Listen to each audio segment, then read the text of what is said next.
विष्णुदेव। विष्णुदेव जी जी आपका कुल्हरी एग्रो पे हार्दिक स्वागत है जी आप यहाँ बस्ती में जी। और रिटेलर हैं, खाद बीज की दुकान है आपकी और खाद बीज रखते हैं। गन्ने के ये बेल्ट है पूरा। हाँ, गन्ना तंबाकू दो चीज। गन्ना और तंबाकू तंबाकू दो ज्यादा है। तो गन्ने की फसल किसान आमतौर से कैसे करता है, उस बारे में आप क्या बताएंगे कि भाई किस टाइम तो बोते हैं?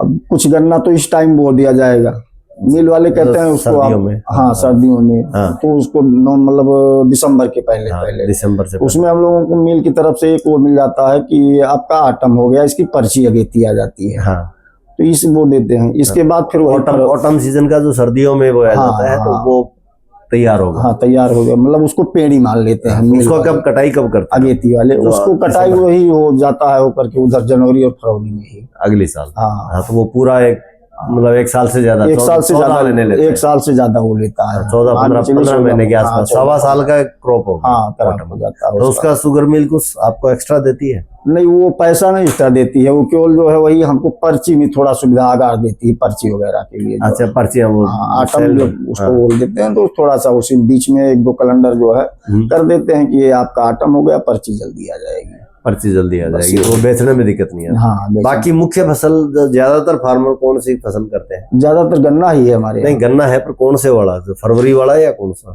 नहीं, ज्यादातर वही फरवरी मार्च चलता है। फरवरी और मार्च ये बहुत कम लोग जो है पहले लगाते हैं। तो आप गन्ने का बीज कहाँ से लेते हैं? कौन सी वैरायटी है जो? गन्ना हमारे यहाँ 14201 है। 14201। हाँ, और 98 वो 138 है करके जो है, 0238 है और 0239 है एक, और एक 9484 है। 9484। 4-5 वैरायटी है। हाँ 4-5 जो यहाँ इस पूरे बेल्ट में बोई जाती है। यही चलती है। तो इनमें से बाजार भाव कौन सी का सबसे ज्यादा है या कम का कोई फर्क है? कोई नहीं। ये पहले जैसे पहले गन्ना था तो उसको रिजेक्ट कर दिए, मिल वालों ने हटा दिया। अब इसके बाद फिर जो रिजेक्ट आया, सामान्य आया, सामान्य के बाद फिर अर्ली आई एक, तो सामान्य भी गया, रिजेक्ट भी गया। अब वही अर्ली जो है केवल बची है, तो उसका 361 रुपए हम लोगों को 361 कांटे पर ले जाकर दे देते हैं। वजन कराते हैं वो। हाँ, एक चीज ये मान लो जैसे फरवरी में लगाने के बाद आमतौर से किसान क्या क्या प्रैक्टिस करता है गन्ने में, मतलब फरवरी मार्च में उसने अब सोइंग चालू की? हाँ, तो उसमें जो है वो जैसे बोते वक्त जो है वो अब हम लोग वो डरवाते हैं फटेरा, जो कीटनाशक होता है, रीजेंट है। तो सीड ट्रीटमेंट करते हो क्या उसका, या जब भूमि उपचार है?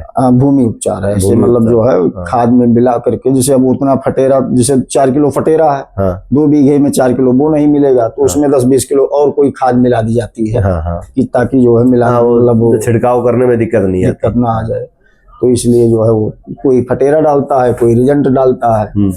वो रिजल्ट भी 2 किलो बीघा चलता है। भूमि उपचार हो गया। हाँ, वो कीटनाशक। फिर उसके बाद अब इसके बाद फिर जो है हम लोग गन्ने की पेड़ी का उपचार करते हैं क्या? सीड ट्रीटमेंट करते हैं क्या कि भाई गन्ने की जो कटिंग की फिर उसको बोते हैं उस टाइम, तो उनका भी कोई उपचार करते हैं क्या?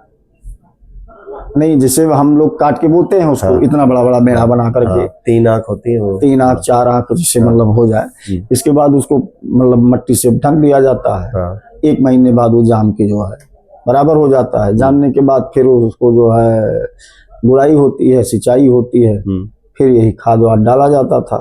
अब पिछले वर्ष से भूमि में पहले मान लो भूमि की तैयारी की, फटेरा डाला, उसमें डीएपी मिलाया, तो बेसल डोज क्या क्या डाली उसमें आपने? मतलब डीएपी किसान कितनी डालता है? डीएपी तो हमारे यहाँ जैसे तंबाकू में ही ज्यादातर गन्ने बोए जाते हैं। तो तंबाकू में हम लोग इतनी भर्ती लगा देते हैं कि अगली खेती में भर्ती लगाने की कोई जरूरत नहीं पड़ती है। एक सीजन मतलब वो अगले साल पेड़ी में फिर आप कुछ कीजिए, लेकिन उस सीजन मतलब जो है कोई बहुत जरूरत गन्ने में खाद देने की जरूरत नहीं। वो अगर उसमें गन्ने में और खाद डाल देंगे, जैसे बाहरी मतलब ये सब यूरिया डाई या और कुछ, तो वो सब जा करके जो है आषाढ़ में। गन्ने में कौन कौन से कीट लगते हैं आपके? अब गन्ने में हमारे यहाँ जो है यही दीमक है, और एक कभी कभी ये पाखी वगैरह आ जाती हैं, पत्तियां चाटती हैं, नहीं कभी कभी हैं ये, और कोई कीटनाशक ज्यादा हमारे यहाँ दीमक है। दीमक है और दीमक और सुंडी का प्रकोप? सुंडी नहीं हमारे यहाँ, नहीं है। नहीं सुंडी। तो फिर सुंडी का स्प्रे भी नहीं होता? नहीं। तो किसान ने इसमें कोई छिड़काव की विधि से भी कोई फर्टिलाइजर वगैरह डालते हैं क्या? जैसे इस साल तो आप कह रहे हैं कि भाई हमने नैनो यूज कराई। हाँ, तो क्या वाटर सोल्यूबल फर्टिलाइजर भी साथ डालते हैं क्या? नहीं, अभी इसके पहले कुछ नहीं हुआ था। हमारे यहाँ ड्रोन वगैरह का कोई सुविधा नहीं था। हम लोग सीधा मट्टी में डालते थे। पेड़। अब ड्रोन आ गया तो अब ड्रोन आ गया। नहीं, स्प्रे मशीन तो किसानों के यहाँ मिल ही जाती है। हाँ, मिल जाता है, लेकिन मशीन से भी तो स्प्रे कर सकते हैं। उतना मतलब जो है किसी के पास ज्ञान भी नहीं था और तमाम चीज होती है। तो धीरे धीरे जैसे आ रहे हैं, जैसे जैसे नजदीक दुकानें खुल रही हैं, उसी हिसाब से मालूम पड़ रहा है। अभी ड्रोन के बारे में हम तो एक दिन बैठे थे जो है यहीं, तो मिश्रा जी से संपर्क किए, जो हमारे वहाँ सिंगारी वाले हैं, PM फर्टिलाइजर्स। तो हमने उनसे कहा कि हमारे गन्ने में बावर बहुत ज्यादा हो गई है, ऐसे क्या होगा। तो उन्होंने बताया कि ठीक है, हम ड्रोन भेज दे रहे हैं। तो उसका भी रिजल्ट ड्रोन से हम लोगों को बहुत बढ़िया मिला। रिजल्ट स्प्रे कोई भी चीज करो, देखो क्या है कि आप भोजन देते हैं ना, तो अपन जब खाना खाते हैं तो उसको आप कंपेयर करो बादाम काजू से, रूम से। तो ये चीजें भी जो लिक्विड फर्टिलाइजर है, वाटर सोल्यूबल फर्टिलाइजर है, ये स्प्रे के लिए ही बने हुए हैं। तो इससे भूमि का जो स्वास्थ्य है, जमीन में आप चीज नहीं डालेंगे तो भूमि का स्वास्थ्य अच्छा रहेगा। फालतू के जहर जमीन पे नहीं जाएंगे। स्प्रे के थ्रू सीधा पौधे पे लगाया, पौधे ने उसको ग्रहण किया, पौधे ने अपना रिजल्ट दे दिया। तो जैसे इस साल आपने जैसे मान लो चांद साहब की जो नैनो यूरिया है, इसका उपयोग किया था, 50-60 बोतलों का स्प्रे आपने कराया है।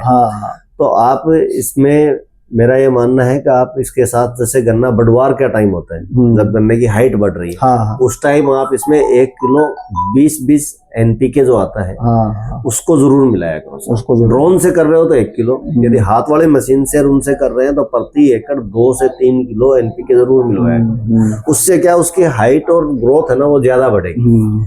फिर जब दूसरे महीने में दोबारा, 1 महीने बाद दोबारा फिर आप मान लो नैनो का स्प्रे, चांद साहब नैनो यूरिया ली तो दोबारा स्प्रे करें, तो उसमें भी आप क्या करो, उसमें NPK 52-34, यदि गन्ने की बढ़वार रुक गई है तो 52-34 मिलाओ, और यदि बढ़ रहा है तो 19 या 20 NPK जो वाटर सोल्यूबल है ना, वो मिला के स्प्रे करो, ताकि उनको भोजन, टाइम टू टाइम फसल को भोजन मिलेगा ना। अब जैसे गेहूं की बुआई आएगी आपकी, तो गेहूं क्या आएगी, गन्ना जैसे आपका कटाई अब चालू हो जाएगी। अब कब कटेगा आपका गन्ना जो हार्वेस्ट होगा? अब ये गन्ना हम लोगों का जो है दिसंबर में गन्ना कटते ही किसान आमतौर से गेहूं बोएगा। तो जो ही गेहूं का टाइम आए तो आप दूसरी सिंचाई पे, पहली पे नहीं, दूसरी सिंचाई पे नैनो यूरिया प्लस फर्टिलाइजर आप 20-20 जरूर मिलाना। जो वाटर सोल्यूबल फर्टिलाइजर है, बहुत सारी कंपनियों के आते हैं। तो 1 किलो वो ड्रोन से कर रहे हैं तो 1 किलो मिलाओ, नहीं हाथ वाली टंकी से कर रहे हैं तो 2 किलो। 2 किलो का 1 एकड़ में स्प्रे कराओ, 1 बोतल इसके ये नैनो यूरिया की हो जाएगी साथ में।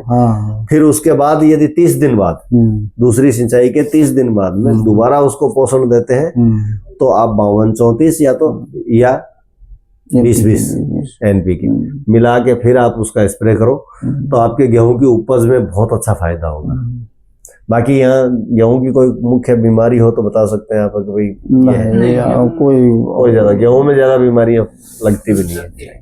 हाँ, और बाकी गन्ने का तो आप जो कह रहे हैं कि भाई हमारे दिसंबर में अब कट जाएगा, तो फरवरी मार्च में लगेगा, तो 2 महीने बचेंगे आपको। 3 महीने बचेंगे। 3 महीने में आप गेहूं की कटाई करके मार्च अप्रैल में गन्ना लगेगा आपका।